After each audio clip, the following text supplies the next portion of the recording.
Few by Matt Wilks. Chapter 8. Mainspring stepped forward. "Good evening, gentlemen. Out for a moonlit stroll, are we?" "We want you out," piped up one of the indistinguishably beardy men.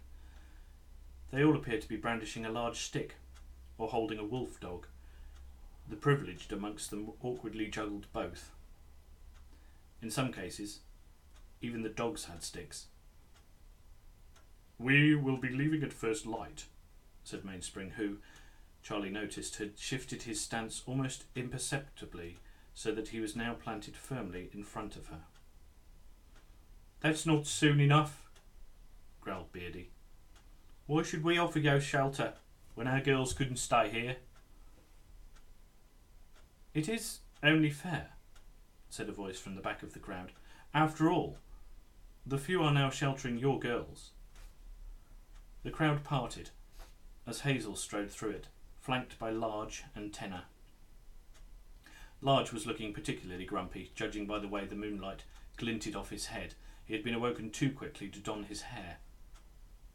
The three of them took up positions next to Mainspring as Hazel spoke again. "Perhaps we should do our guests the service of letting them speak. You have made your feelings abundantly clear," he said. "That there is a few," Beardy spat, and was backed by a chorus of approving grunts from the mob. "And her kind is responsible for the damned harvest." "You're wrong," rang out a clear voice.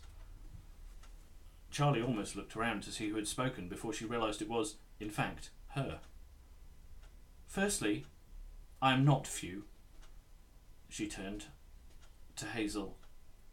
"I'm sorry to have misled you, but I have left their ranks. And secondly," Charlie raised her voice again as she turned back to face the hirsute crowd, "I was never responsible for the harvest. How could I possibly condone something that I myself was a victim of? In fact, it is because of my separation from my father that I left and set out across the between. I'm just trying to find him." Despite some grumbles and murmuring, the mob was largely silent after Charlie had spoken. There was little they could say. It seemed the very reason they had come to evict this outsider was the same that made her their confederate. The harvest had pulled their families apart, and had done the same to this girl that they now found in their midst. I'm sorry," stammered Beardy, his eyes ever so slightly watery. "We've been rash in judging you. Of course you can stay." With that, he and the rest of the crowd dispersed, looking more than a little crestfallen. The wolf dogs sensed the mood and slunk with them into the night. Charlie let out a long, relieved breath as Mainspring watched the crowd disperse. Hazel said, "Try not to judge them too harshly. They feel their loss keenly and have very little outlet for their frustration." "We understand," said Mainspring, "and we apologise for stirring up trouble in your village.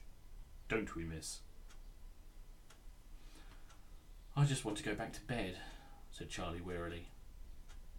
"No, it is I who must apologise to you. You are our guests," said the chief. "But be assured that you will have no more disturbances tonight, and to make absolutely sure I will leave Large here to watch over you." The man mountain leaned over and whispered urgently in Hazel's ear at this. "What? Oh, yes, of course." Hazel turned to Mainspring. "He just needs to pop back and, get something to keep his head warm." Charlie stifled a snigger, which then turned into a yawn. Her bodyguard said, "Really, there's no need. I will keep watch."